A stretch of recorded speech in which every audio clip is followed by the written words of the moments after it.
네, 쿠린 여러분 안녕하세요. 이번 영상에서는 당신의 거래소는 안녕하십니까? 라는 주제로 조금 이야기를 해보려고 하는데요. 이런 주제로 좀 오늘 이야기하게 된 계기는 제가 이제 그 오픈 카톡방을 운영하고 있다 보니까 운영하면서 이제 개인적으로도 뭐 1대1 이렇게 채팅을 주셔서 좀 의견을 물으시는 경우가 좀 많았는데 그런 경우 중에 좀 상당수 가 조금 저희가 알려지지 않은 거래소, 알려지지 않았다는 게 이제 조금 메이저가 아닌 거래소들을 좀 이용하시는 분들이 많이 계셨어요. 이게 예전에 이제 업비트라든지 빗썸 뭐 이렇게 신규가 막혔을 때 좀 그런 거래소들을 이용하시다가 최근에 이제 이렇게 거래소들의 그 신규 회원이 풀렸는데도 아직 이렇게 옮기지 않으신 분들, 이런 분들이 좀 많은 것 같아요.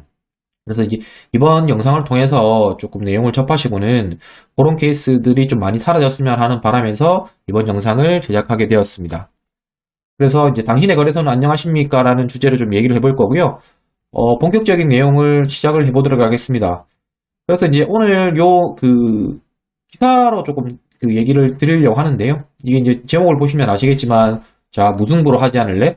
테라 거버넌스에서 16억 상당의 수수료 반환 투표 중이다. 이게 무슨 말이냐고 하면, 기사 내용이 이제 이런 식으로 있어요. 저희가 테라 코인이라는 게 있습니다. 이제 테라 코인이라는 게 있는데, 요게 저희가 수수료가 들잖아요. 그러니까 블록체인을 할 때는 항상 수수료가 드는데, 요게 거래소에서 10억 원을 옮기고 있는데, 그때 수수료를 16.5억을 사용하였다. 무슨 말이냐고 하면 실수를 한 거예요. 그러니까 요거를 수수료를 가스비를 지불을 할 때 이렇게 입력을 하면서 입력 실수를 하게 되면서 이렇게 수수료를 배보다 법급이 훨씬 더 크죠. 16.5억이나 들게 된 뭐 이런 상황이 있었는데요. 이게 보통 이더리움 기반 이렇게 옮길 때, 토큰 옮길 때 좀 뭐 많이 이루어지기도 하고요. 어쨌든 이런 이슈 때문에 여기서 이제 그 프로포저를 진행했다는 내용인데요. 무슨 말이냐고 하면 지난번 블록 자체가 이게 가스피가 많이 들었다. 가스피가 많이 들었으니까 이걸 좀 돌려달라. 뭐 이런 내용입니다. 그래서 그래서 이제 무승부로 하지 않을래라는 얘기가 나온 거고요. 그래서 이렇게 한 거래소가 어디냐면 고팍스라고 하는 거래소입니다. 이제 여기 두 번째 연달아 기사에서 좀 나오게 되는데요. 요게 제가 이제 관심 있게 좀 지켜보고 있었던 내용인데 여기 오늘 기사가 떴더라고요. 그래서 이제 가스비로 16억을 날린 고팍스가 이제 반환을 하자고 하는 이런 투표를 신청을 했는데 결과는 97대 3으로 나왔다. 즉 97대 3으로 다들 반대를 했다. 실수했으면 끝이지 무슨 수수료를 왜 돌려주냐 뭐 이렇게 된 거예요. 그래서 결과적으로는 이제 고팍스가 16.5억의 손실을 확정할 수밖에 없게 되었다라는 게 현재 상황입니다. 그래서 이제 실제 테라 스테이션에 가보면 이렇게 투표가 진행되었던 사항들이 있어요. 그래서 이제 예스라고 하는 것은 돌려주는 것에 대해서 찬성하는 사람들 3%밖에 안 되죠. 그리고 이제 반대하는 사람들이 12% 이렇게 되고 그 다음에 이제 거부권을 행사하는 뭐 기권 이거고 이제 요 마지막 거는 그냥 아예 투표 자체를 안 하는 뭐 이렇던 내용인데요. 어쨌든 간에 찬성이 뭐 절반을 넘어야 된다고 하는데 이게 3%밖에 안 됐으니까 얘는 이 제한 자체가 거부가 되었고 그럼에 따라 가지고 고팍스가 16.5억의 손해를 입게 되었다라는 문제인데 요걸 왜 제가 지금 소개를 드리냐면 이게 이제 그 고팍스 같은 경우에는 기존에 조금 사람들이 제 주변만 해도 이렇게 암호화폐 입금이 원화 입금이 힘들 시기에 때 회원가입이 꽤 많았어요. 회원가입이 꽤 많았는데 어느 순간인가부터 이제 조금 이제 메이저 거래소들이 풀리기 시작하면서 회원가입이라든지 이런 거래량이 최근에 제가 이제 들어가 보니까 많이 떨어졌더라고요. 이게 이제 지금 고팍스 사이트인데 실제 보시면 거래 대금을 보시면 비트코인 같은 경우에 현재 하루 24시간 거래 대금이 78억 정도입니다. 78억 정도인데 그리고 이더리움 같은 경우는 9억 이 정도 수준이에요. 그럼 이게 어느 정도 수준인지를 보기 위해서 이제 업비트를 한번 들어가 봤는데요. 업비트 같은 경우는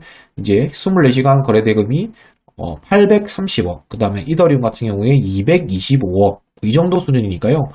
어느 정도 수준인지 대략 이제 감으로 이해가 되시리고 생각합니다. 비트는 한 10분의 1 수준, 이더 같은 경우는 뭐 거의 한 20분의 1 수준 정도니까 거래량이 저렇게 빠진다는 얘기는 말 그대로 거래소 자체 운영도 쉽지 않다는 얘기가 되는 거죠. 그래서 실제로 이제 이런 기사가 한 달 전에 떴었었는데요. 이게 이제 뭐냐면 이제 보릿괴거를 버틸 수 있을까? 뭐 이런 내용인데 실제 단기 이런 그 재무제표를 신고한 내용을 보면 2017년에는 이게 100만, 1000만억, 1억 8천의 그 순이익을 냈다가 그 이후부터 18년, 19년 같은 경우는 이제 순손실을 내고 있는 상황이에요. 그래서 이제 이렇게 지금 순손실을 내고 있다는 얘기는 뭐냐면 결국 거래소가 버틸 수 있느냐라는 문제로도 이제 연결되거든요. 그리고 이제 그 보유하고 있는 현금도 96억에서 9억 1200만 원이라고 하니까 이게 수수료 16.5억이 보통이 아닌 거예요. 이제 고팍스 자체 거래소의 규모에 대비해서 16.5억이라는 거는 대단히 큰 규모다. 이렇게 좀 아셔야 될 것 같고. 그래서 저희가 이거를 뭐 안타깝긴 하지만 저희가 안타깝다고 뭐 어떻게 할 수 있는 건 아니잖아요. 그래서 전체 그 고팍스에서도 현금 확보를 계속했다는 얘기도 기사도 있고 이런 내용 자체가 어떤 의미냐면 조심해야 되지 않나. 16억 5천만 원이 당장 이렇게 손실로 잡히게 되면 이제 연말 얼마 남지도 않았는데 추가적인 이런 수익이라든지 이런 모델이 저희 뭐 이렇게 최근에는 이렇게 시파이라는 이런 그 디파이의 뭐 커스터드 서비스 뭐 이런 것도 좀 다른 거래소들 같은 경우는 하고 있지만 고팍스가 뭐 그런 걸 한다고 여기서 굳이 할 사람들도 없을 것 같고 그래서 결국은 그 거래소 수수료 매매 대금인데 지금 시장 상황 자체가 뭐 업비트만 해도 지금 7월부터 K뱅크랑 정식적으로 이제 그 신규 투자를 받기 시작했죠.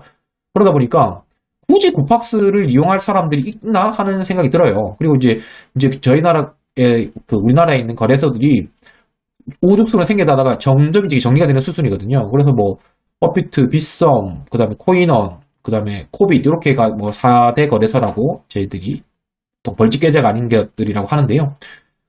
이거 이외의 거래소들을 이용하시는 분들은 조금 생각을 해보실 필요가 있다. 언제 이런 고팍스 같은 사태가 일어날지 모른다. 그리고 실제 고팍스를 사용하고 계신 분이 계시다면 이거는 굳이 리스크를 안고 가실 필요가 없으니까 요즘 뭐 다른 거래소 신규 가입도 잘 되고 하니까 업비트라든지 뭐 빗썸이라든지 코인원 뭐 원하시는 쪽으로 옮기셔서 조금 만약의 사태를 좀 대비를 하시라. 이런 좀 말씀을 드리고 싶고요. 그리고 또 이제 다른 뭐 이게 고팍스는 사실 좀 괜찮은 편이에요. 제가 뭐 괜찮다고 하는 이유가 그래도 10대 거래소 안에는 든다고 볼 수 있는 쪽이니까. 그런데 그 외에 더 좀 머리 아픈 거래소가 많이 있잖아요. 그런 거래소들 같은 경우는 고팍스도 지금 이 난리인데 그 다른 거래소는 더 난리일 수가 있어요. 그러니까 그런 리스크들을 제발 이제 좀 앉지 마시고 본인들의 자산을 지킬 수 있는 방향으로 한번 생각해 보시라. 라고 오늘 그 말씀을 드리고 이번 영상을 마치도록 하겠습니다. 네, 감사합니다. 코린이 여러분. 영상이 도움이 되셨으면 구독, 좋아요, 알림 설정 꼭 부탁드리겠습니다. 네, 감사합니다.